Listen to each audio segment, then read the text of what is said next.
You are about to hear a telephone conversation between a man and a woman about a rental property. First, you have some time to look at questions 1 to 7.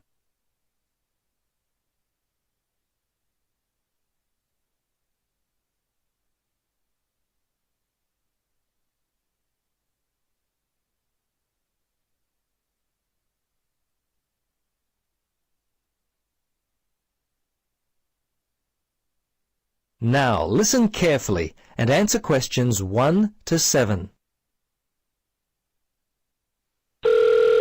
Central Realty, Jill speaking. How can I help you? Yes, hello, Jill. I've got a problem, a complaint I wish to register. Who should I speak to? You'll want to speak to Tracy, the residential manager. Just a moment and I'll put you through. Thanks.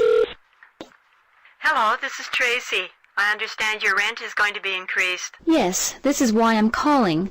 I was told that my rent would not be increased for the length of my 6-month contract, which I signed only 4 months ago. What's going on? Is my landlord allowed to do this? I see. Yes. Okay. That seems strange. Look, can I take down some of your particulars and I'll register a formal complaint to the landlord on your behalf? Yes, sure, that'd be good. Firstly, name and address, contact details. Yes, Jane McSweeney. That's McSweeny. 3 Mauger Street. That's Maugher Street. Windory, 3355. And the phone there? Yes, you can contact me on 334756 extension 3176. I generally arrive home by 6 o'clock in the evening, so you can call me around that time, but not after 9. Oh, sorry, 8:30, because that's the time I leave for work. Okay, so I should note down that the problem is that your landlord wants to raise your rent. And when did you first move in? Yes, well, the contract began on August 1st, and... oh, hang on. Sorry, that's the ending date. We actually moved in on February the 1st.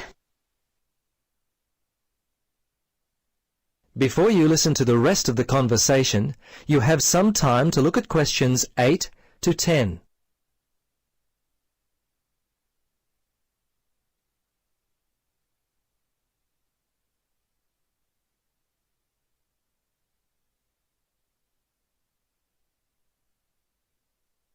Now, listen carefully and answer questions 8 to 10.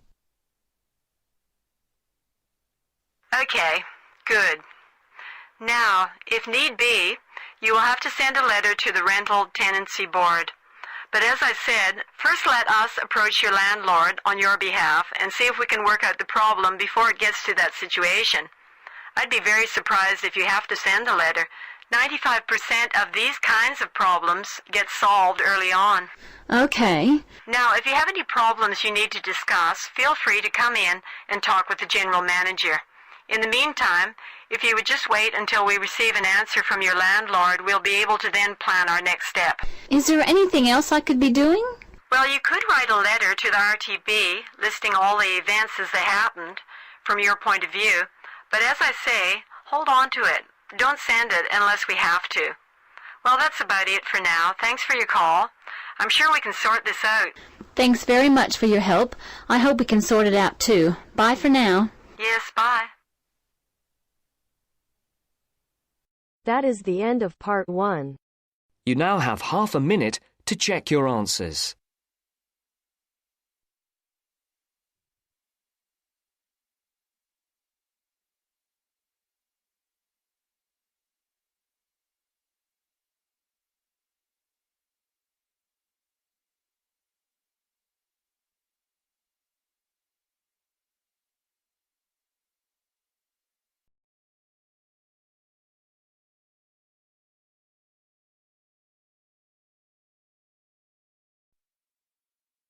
Now turns to part 2.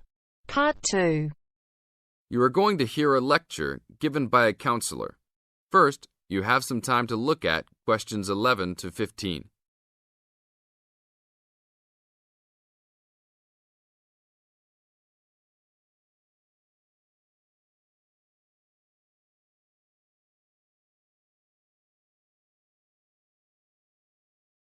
Now listen to the tape and answer questions 11 to 15. Hi, I am your counsellor for this year. Today, we will visit the facilities available to you on our campus. As students, you should take advantage of everything you have available to you. How many of you like sports? Well, I hope most of you do, because our school has great sports facilities. We have an indoor gym with state-of-the-art equipment. First, I want to tell you about our basketball facilities. There are 2 basketball courts. Both are full court and open for student use. We offer basketball leagues that all students are invited to join. Just sign up with a team. Usually, there are games on the courts, but during league time, only the teams are allowed to use the courts. The basketball courts are open 24 hours a day. If you want a job, you can be a referee at the games. Next, I want to tell you about the tennis facilities. We have 5 tennis courts available for student use. The tennis courts are open every day, 8 a.m. until 10 in the evening. You should call ahead to reserve a court because they are very popular and can often be booked weeks in advance. There are rackets and balls available for rent at the front desk of the courts. There is an Olympic-sized swimming pool that is open for students and the general public. There are also showers and locker rooms available. The swimming pool is open every day, 9 a.m. until 7 in the evening. There are openings for the position of lifeguards, so if you are looking for a job in the sun, this might be good for you. Now look at questions 16 to 20.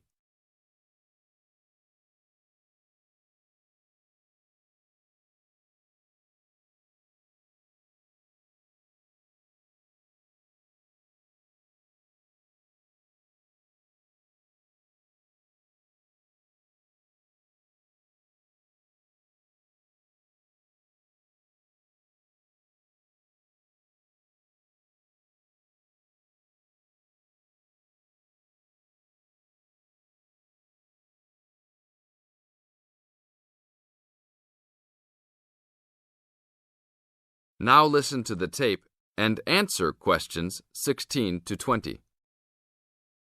There are also 2 weight rooms and a gymnastics room. The weight rooms have all the standard equipment available. Please check with the gym to see the open hours because they vary from time to time. The gymnastics room is usually not open for individual users because there are almost always classes held in the room. However, if you are interested, you may sign up for gymnastics classes. Plus, if you like martial arts and boxing, we offer classes for everyone, from beginners to advanced students. Please check the schedule for availability. There is everything available, from Chinese wushu to Brazilian wrestling.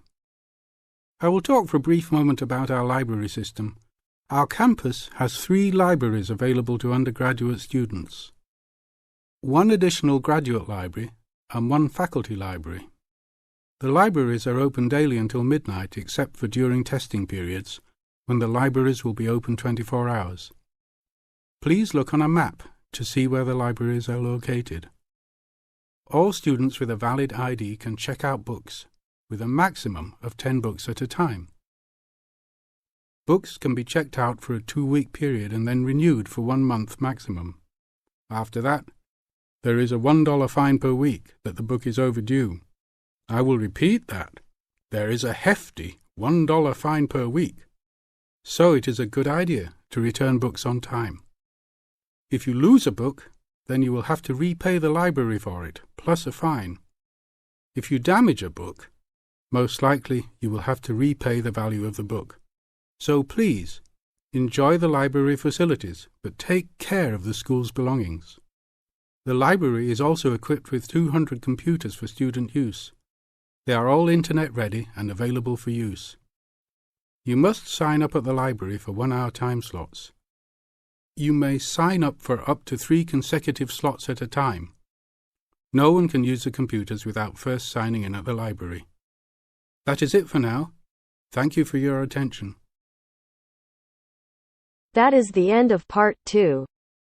You now have half a minute to check your answers.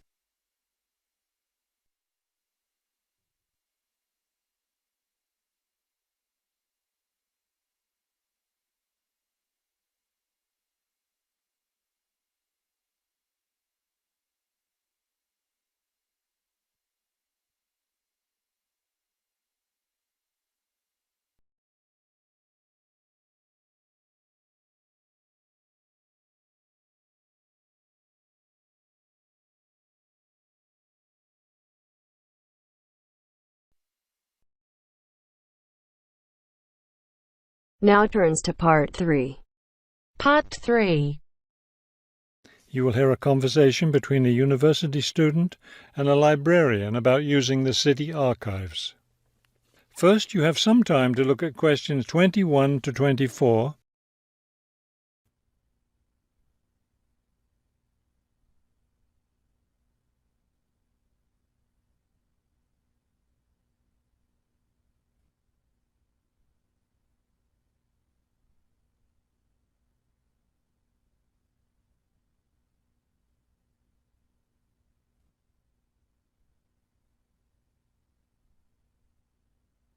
As you listen to the first part of the conversation, answer questions 21 to 24.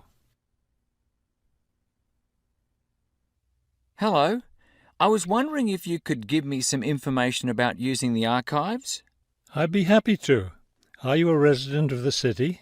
Actually, I live just outside the city, but I study at the university downtown. That's fine. All you need to do is show your university identification card, and you can use the archives at no charge, as long as your ID card is current, of course. Yes, it's valid. So I don't have to pay anything? No, city residents pay an annual fee, but students can use the archives for free. Everyone else needs to get special permission from the director, but that doesn't apply to you, of course. Oh, good. I was also wondering about the schedule. I have classes every day, Monday through Friday, and I also have a part-time job, so I could really only use the archives on weekends. That's not a problem at all. We're open all weekend. Actually, the only day we're closed is Monday, so you can come any day, Tuesday through Sunday. Are you open in the evenings? Yes, we're open from 9:30 in the morning until 8:30 in the evening. That will fit my schedule well. Before you hear the rest of the conversation, you have some time to look at questions 25 to 30.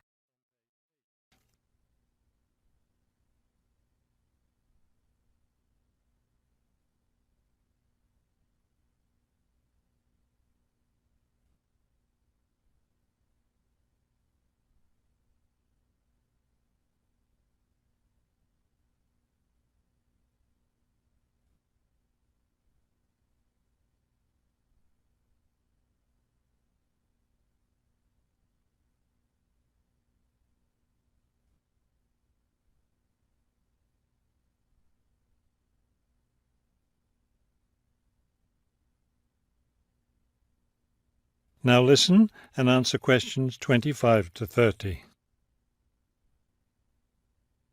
Is there something else I can help you with? Yes. One thing I'll be needing to see for one of my class projects is old photographs. Do you have photographs of the city in the 19th century that I could look at? Yes, we store all the photographs in the basement. Those stairs over there will take you down to the photography collection. Just tell the librarian there what you're interested in, and he'll help you. Those would be 19th century photographs? Yes, the entire collection is there. Now, if you're interested in seeing documents from the 19th century, those are right here on the ground floor. I would like to see some of those documents. Does that collection include newspapers too? No, all the newspapers from the earliest ones in the 18th century up to the current time are on the second floor. Here, let me just give you this map of the archives, and you'll be able to find whatever it is you need. Thank you. Oh, I see you have a whole room devoted to maps. Yes, on the third floor. That's great, because one thing I need to do is look at how the city has developed over time. I'm sure you'll find a lot of helpful information there. Of course, some of the maps are several centuries old, so generally visitors are only allowed to see photographic reproductions of them. That shouldn't be a problem. What's this on the fourth floor? Ogden's Woolen Mill. As I'm sure you know, Ogden's Woolen Mill was the major entity responsible for the growth of this city in the 19th century. The Ogdeniers gave money for the archives to devote an entire floor to information about the history of the mill. Will I be able to find information about the Ogden family there? Photographs, personal papers, things like that? Probably the family photographs are stored downstairs in the photography collection. The personal papers would be on the fifth floor, where we keep all the personal papers of famous residents of our city. Thank you so much for your help. I'll be able to do a lot of my research here.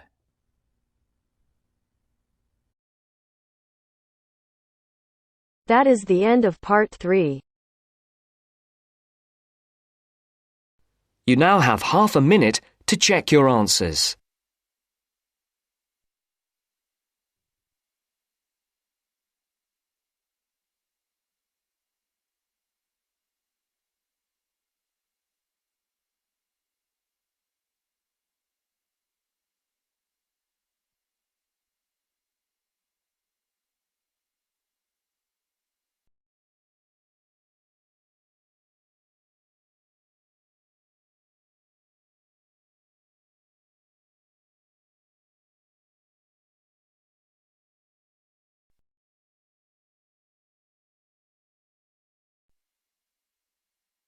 Now turns to part 4. Part 4. You are going to hear a conversation about using recorded delivery and registered post. First, you have some time to look at questions 31 to 40.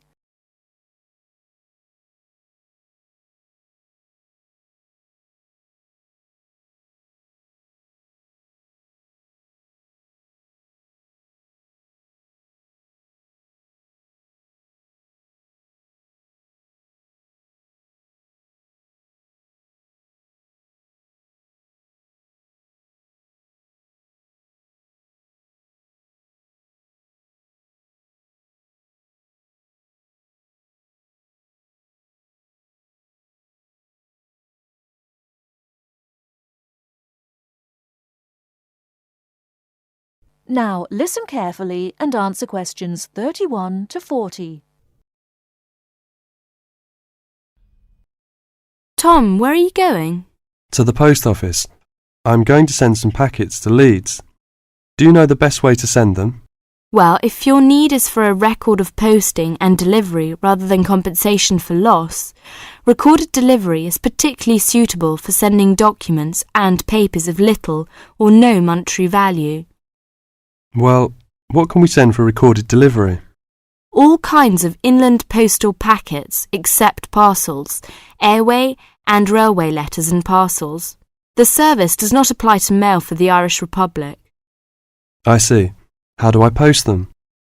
You should get a certificate of posting form from the container in the post office and follow the instructions shown on the reverse. The certificate will be your record of posting. Can I send anything in the post? No, you can't. You must not send banknotes, currency notes, and some valuable things because there is no special handling in the post. Recorded delivery mail is carried with the ordinary unregistered post, and there is no special security treatment. How do we use recorded delivery? Well, when your letter or packet is delivered, it is signed for by the recipient and a record is kept by the post office. The post office does not undertake to deliver recorded delivery or any other mail to the addressee in person, but to the address shown. You can obtain confirmation of delivery by completing an advice of delivery form either at the time of posting or later. This form will be signed by a post office official, not by the addressee of the recipient. A fee is payable, which is lower if the form is handed in at the time of posting. Is there any compensation for loss? Well, compensation is limited. Compensation may be paid for loss or damage, but will not be paid for money or any other inadmissible item. If you want a speedy service for articles of value with extra security of handling en route, and wish to have compensation in the event of loss or damage, you should use registered post. What can we send if we use registered post? Any first-class letter or packet except airway letter or railway letter.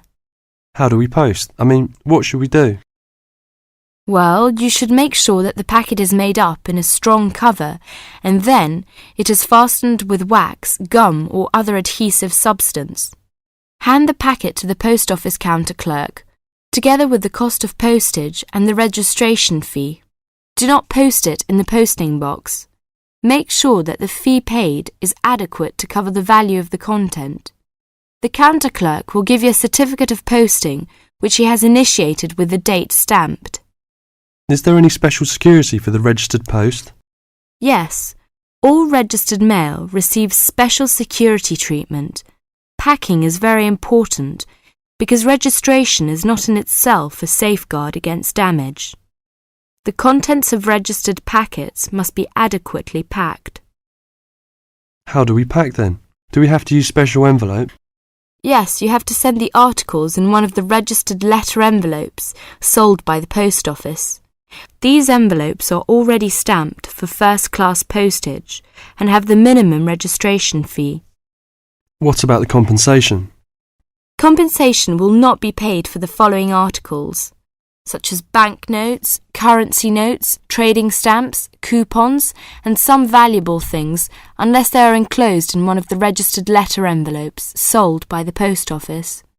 I see. How does it deliver? The recipient on delivery signs for your registered mail. The post office does not undertake to deliver registered or any other mail to the addressee in person, but to the address shown. You can obtain confirmation of delivery by paying an additional fee and completing an advice of delivery form, either at the time of posting or later. If you require the recipient's signature on the advice of delivery, the form must be handed in at the time of posting. Otherwise, a post office official will sign the certificate. The advice of delivery fee is lower if the form is handed in at the time of posting. Thank you very much for all this useful information. That is the end of part 4. You now have half a minute to check your answers.